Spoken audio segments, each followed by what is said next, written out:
Shabbat Shalom, amados. Mi nombre es Uritze Guerrero y en esta ocasión quisiera poderles compartir un poquito de lo que Adonai me hizo reflexionar con esta parashá, que es la parashá número 9, es Vayeshev, que se trata sobre la historia de José. La mayoría de nosotros conocemos la historia de José, de cómo era el preferido de Jacob.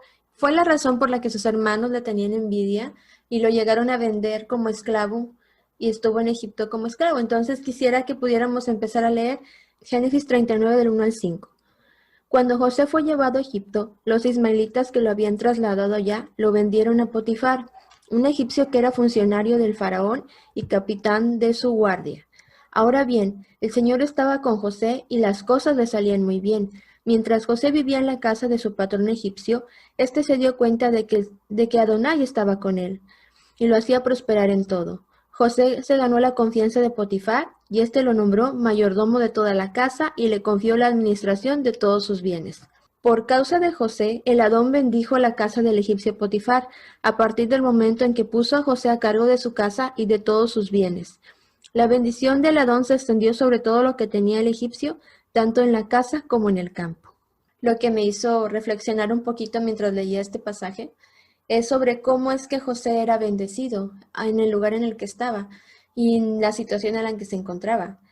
Era porque él guardaba la Torá. Nosotros podemos ver en la escritura más adelante cómo Adonai muestra lo que son las bendiciones por la obediencia y por la desobediencia.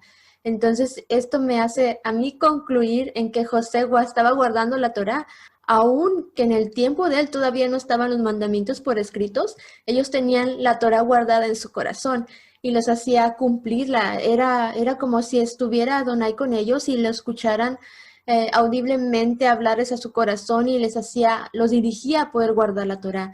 Entonces, por esta razón es la que Adonai se agradaba de José y lo bendecía en todo. Génesis 39, 7.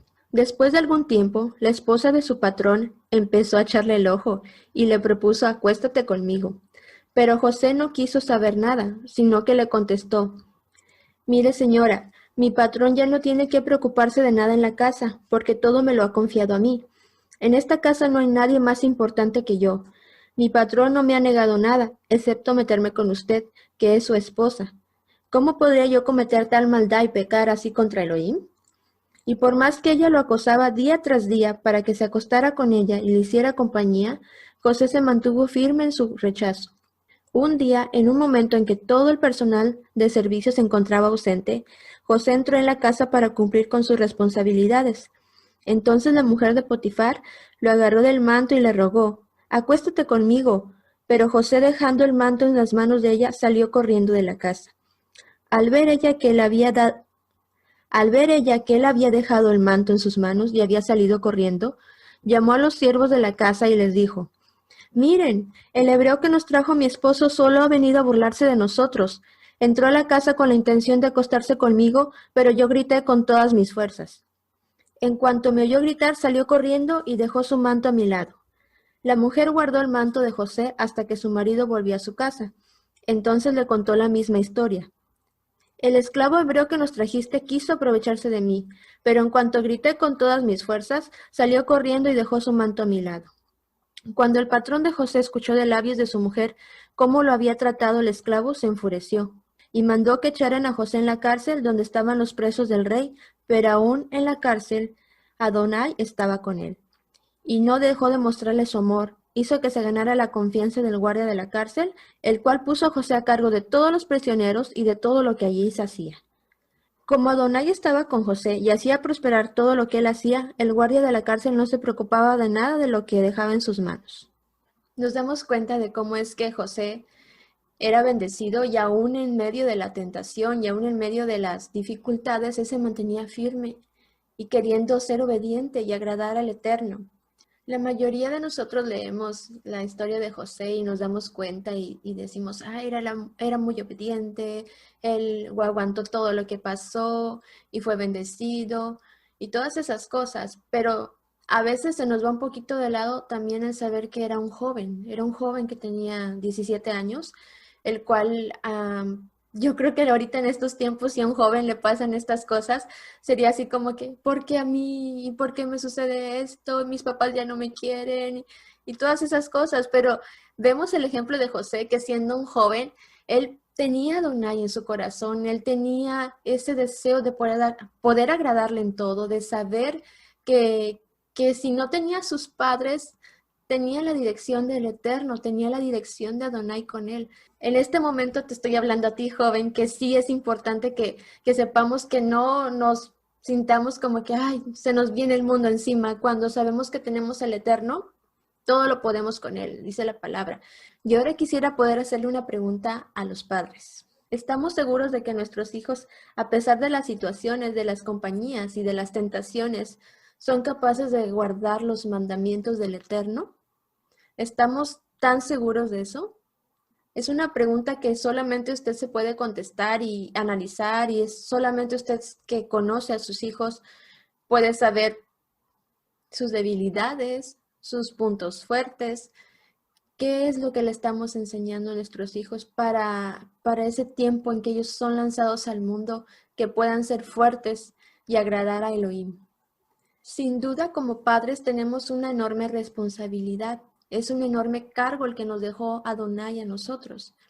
Es importante que consideremos y a lo mejor cuando estábamos en teología o cuando estábamos en el cristianismo pensábamos que servir a Adonai y el agradarle a Él y hacer todo lo que Él quería era estar siempre metidos en los servicios, en la iglesia, actividad tras actividad, en visitar hermanos, en ir a una casa de un hermano, ir a otra casa de un hermano, a hacer oración, a dar palabra. Y eso mismo hacía que descuidáramos a nuestros hijos. Ahora, en Raíces, es triste también saber que a veces suceden esas cosas, porque a veces nos emocionamos tanto en tener el conocimiento, en tener la verdad, que a veces descuidamos lo más preciado que son nuestros hijos. Nos enfocamos en devorarnos todos los videos de enseñanza, en estar ahí pegados a la computadora, al internet, estar viendo video tras video, predicador tras predicador, y nos olvidamos de darles el alimento a nuestros hijos, no solamente el alimento físico, sino el alimento espiritual. De lo que tú estás aprendiendo es bueno que lo compartas con tus hijos, no solamente retener y retener y retener, pero a veces tus hijos no los llevas de la mano contigo y es bien importante que llevemos a nuestros hijos de la mano, de lo poquito que vayamos aprendiendo, que se lo vayamos compartiendo, que sea el ejemplo, que vean en nosotros el ejemplo que estamos practicando lo que estamos aprendiendo. De esa manera ellos van a ir entendiendo y van a saber, oye, mis papás están aprendiendo algo, yo quiero estar con ellos, yo quiero también empezar a obedecer. Entonces es importante que no los dejemos de lado, que aún en este tiempo de las raíces, a veces sí nos enfocamos, nos emocionamos mucho tras conocer la verdad y nos olvidamos de ellos. Y es muy triste, no es algo que debemos de hacer, al contrario, debemos enseñarles en todo momento. Quisiera poder explicarles algo de que menciona mi esposo en una enseñanza. De hecho, la enseñanza está en YouTube, se llama La estructura de la iglesia. Esta enseñanza fue una verdadera bendición para mi vida porque yo estaba un poquito como que frustrada porque yo sentía que no estaba ejerciendo nada. Cuando salí de la iglesia cristiana, yo era pues el líder de jóvenes y me casé y luego estaba con mi hija y yo sentía, dónde está mi llamado? ¿Dónde está mi ministerio? Siento que no estoy haciendo nada, siento que estoy en la casa y todas esas cosas pasaron por mi mente, pero cuando entendí que mi verdadero ministerio es mi familia, es mi hija, que no tengo por qué estarme distrayendo con otras cosas, que el alimento que yo estoy recibiendo a la primera que tengo que alimentar es a mi hija y a mi esposo edificarlo. Entonces sí es importante que tengamos eso en cuenta y quisiera poderles compartir un fragmento de lo que menciona él en esa enseñanza. La palabra padre viene del hebreo oré, que tiene la misma raíz de Torah y significa lanzar hacia adelante como una flecha. El trabajo de los padres es dirigir correctamente a sus hijos, para cuando los lancen, lleguen al blanco del supremo llamamiento. Si nuestros hijos no son instruidos en la Torá, se desviarán del camino. El Salmo 127:4 dice, como flechas en la mano del guerrero son los hijos en la juventud. Esto que él compartía me hizo a mí reflexionar mucho y es cierto, nosotros somos esa quienes están instruyendo a nuestros hijos, quien nos está formando para el momento en que son lanzados, que somos cosas, un arco, es la Torá, la instrucción, y nosotros somos quienes vamos a lanzar a nuestros hijos. Si nosotros no lo estamos instruyendo bien, ellos no van a dar en el blanco. El blanco es la Torá, el blanco es acertar, es guardar los mandamientos. No podemos descuidar, porque el momento en que ellos se vayan, el momento en que ellos estén en un trabajo o en la escuela o con amigos o con familia que no está guardando los mandamientos, eso los va a hacer asimilarse a las cosas, a su alrededor. Entonces sí es importante que nosotros mantengamos siempre esa instrucción en sus corazones, en todo momento. Quisiera contarles un poquito de mi experiencia al estar a cargo de una niña de 3 años. No es como que algo fácil, a lo mejor las mamás que tienen niños pequeñitos pueden entender. Cuando nosotros nos enteramos de que yo estaba embarazada y que íbamos a tener una pequeña, yo me puse a estudiar mucho sobre la gestación, de cómo es que se va formando un bebé en el vientre. Entonces, según la semana que iba a formarse las manitas, lloraba, por favor, Adonai, construye sus manos, que todo lo que ella haga, que todo lo que ella toque o los talentos que tú le puedas dar, que realice con sus manos, que sean para bendición, sean para honra tuya. Los pies igual de esa manera les pedía que tú formas sus pies, que ella pueda caminar por tus sendas, que ella pueda seguir la instrucción, que tú guíes sus pasos. Cuando formaba su corazón, en la semana que se formaba su corazón, también graba la Torah en su corazón, graba la Adonai tan fuerte que ella no sienta otro deseo que complacerte a ti. Cuando se le formó su cerebrito, yo decía, Adonai, por favor, que ella tenga la capacidad de retener todas las cosas, toda la información, pero sobre todo que pueda retener tu palabra para que pueda compartirla, que tenga esa memoria, esa capacidad. Y entonces eso fue lo que hacía, oraba por ella en cada proceso de su gestación, la ponía en las manos del Eterno, y yo sé que Él me escuchó, yo sé que Él escuchaba esas oraciones. Y cuando nació Celeste, pues también. Como mamá que tiene a la mano la tecnología, pues me puse a investigar sobre cómo es la crianza, la estimulación temprana, la lactancia, el proceso de crecimiento y todas estas cosas que me hicieron ver, y todas estas cosas, ¿no? En estos estudios yo me di cuenta que los niños todos tienen sus procesos de acuerdo a sus edades. Y cuando Celeste cumplió 2 años, empezó a cambiar. Y me di cuenta que estaba pasando esa etapa de donde dejas de ser bebé a pasas a ser un niño. Entonces sí es un proceso como que medio complicado. Algunas personas les dicen los terribles dos. A mí no me gusta decirle así porque les digo, mi hija no es terrible como para decirle que es eso, ¿verdad? Es un proceso y es algo que es una etapa que va a pasar, no es algo con lo que te tengas que quedar, pero es bien importante estudiar porque tienes que saber cómo lidiar con eso. Entonces, en esa etapa los niños pasan que no conocen sus emociones, empiezan a conocer cuando están tristes, cuando están enojados, cuando están alegres, y ellos no saben. Entonces tú les tienes que enseñar esas emociones, saber y también saber cómo controlarlas. Entonces sí es importante. También en los límites, empiezan ellos a querer ser independientes, pero a la misma vez les da miedo todo lo que hay a su alrededor. Entonces tú poquito a poco les vas a ir enseñando hasta dónde pueden llegar y hasta dónde ellos pueden correr un peligro. Entonces sí es importante, por eso les menciono que sí es importante estudiar, pero es muy importante también tener el cuidado con lo que estudiamos. Siempre es bueno analizarlo todo y llevarlo a la luz de la escritura. Si la Torá no dice que se hace, entonces no debemos de hacerlo. Porque algo que me pasó y se los cuento como anécdota es que llegué a descubrir lo que es la crianza respetuosa. A lo mejor algunos ya la han escuchado, a lo mejor algunos no, pero les comentaré un poquito de qué trata, que es validar las emociones del niño, es saber cómo se siente, cómo puedes llevarlo tú a aceptar esos sentimientos, esas emociones.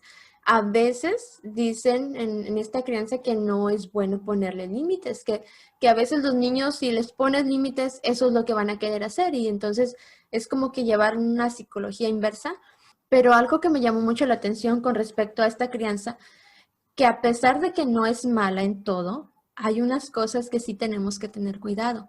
Porque estando yo en algunos grupos que, porque estando yo en algunos grupos de crianza respetuosa, me llegué a encontrar con que ya hasta respetan el género. O sea, ya respetan si el niño quiere ser niña o quiere ser niño, y eso no es de acuerdo a la palabra. Entonces sí es bien importante, hermanas, que estemos bien atentas qué métodos o qué cosas llevamos nosotros a investigar y a buscar dentro de lo secular para nuestros hijos.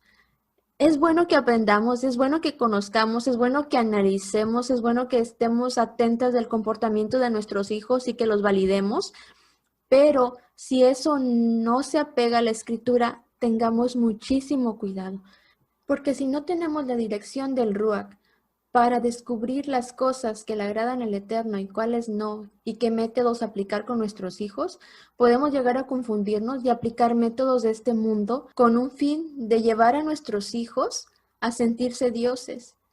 Y sabemos que el único que pone esas ideas y este tipo de cosas en nuestra cabeza y en la cabeza de nuestros hijos es Satanás. No digo que este método de crianza esté del todo mal, porque hay cosas que yo veo buenas, que son el respetar a los pequeños, en valorar sus emociones y en el apego que debemos de tener con ellos.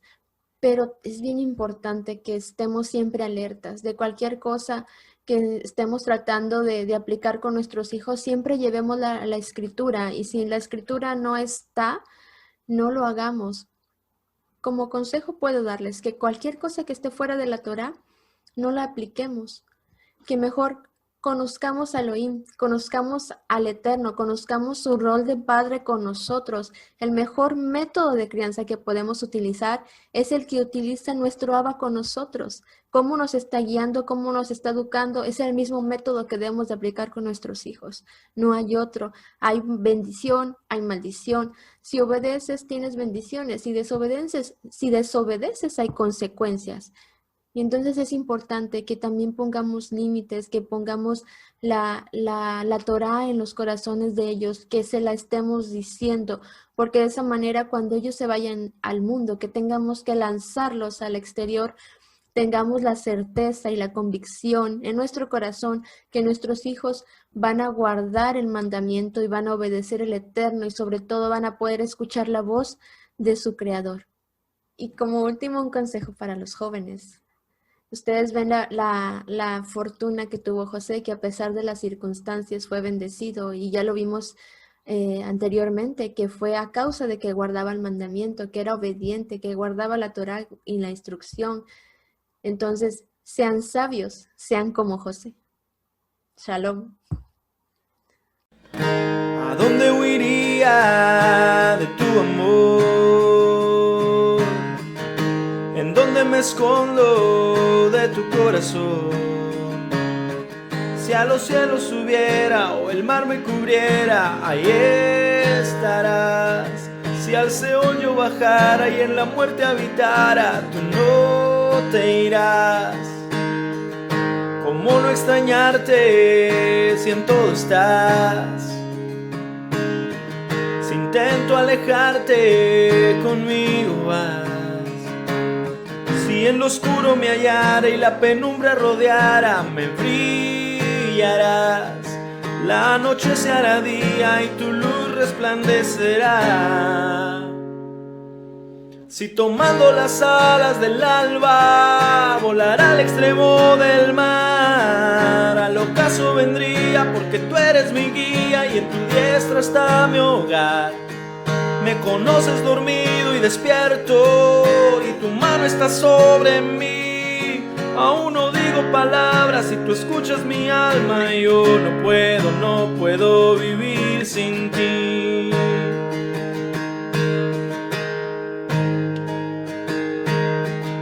No puedo esconderme jamás de ti, porque tú formaste el ser en mí. Y a detalle me hiciste, con tus ojos me viste antes de nacer. Me impresiona tu mente, nunca te voy a comprender. Si tomando las alas del alba volara al extremo del mar, al ocaso vendría porque tú eres mi guía y en tu diestra está mi hogar. Me conoces dormido y despierto y tu mano está sobre mí. Aún no digo palabras y tú escuchas mi alma. Yo no puedo vivir, pues soy Yahweh, tú sabes bien. Cada uno de mis pensamientos y caminos examina y pruébame. Yo quiero serte fiel, yo quiero serte fiel.